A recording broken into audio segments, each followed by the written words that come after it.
a lot of good movies and shows out there anymore, and we've kind of come to the conclusion that they've run out of stories to tell, right? Because the human drama up until this point has been the story that runs through all movies and books and shows. It's the same essential fairy tale kind of plot. Story, yeah. You know, there's always a villain, there's always a hero, and a damsel in distress. It has the same core characters, you're just moving the story around a little bit. But it's like nobody's coming out with anything original anymore because the human drama is dying. Right.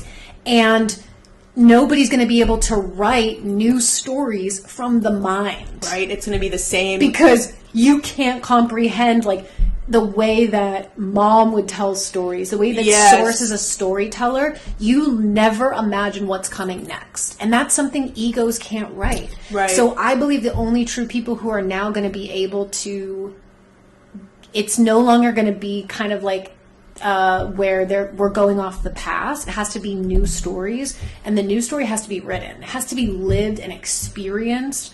And so I have this feeling that, like, a lot of these things are going to turn towards the Ascension, because that's the real story here. And it's what people relate to as well. Yeah, that's what they want. Yes, they want stuff that they can relate to. Yes. And I feel like that's important, and that's something that has also dropped in what people are looking for, that realness, is like in movies and stuff where you have so many people, like just in America in general, like struggling financially, feeling like they're like, when they get shown that kind of like movie-based story, it's not interesting to them because they don't feel it. Yeah. They don't feel moved or changed in this reality. They don't walk away being like, wow, I learned something, I grew, this made me happy. Like, it doesn't fix their problem. Doesn't inspire them. Right. Because why? Because it's being written by people that are getting this fat paycheck. It's just buying. And it's all in the mind. Right. It's all in the mind. And that's why it's boring now. It's the same story. Right. It's the same thing. And it's like the same actors that you know are making millions of dollars that can't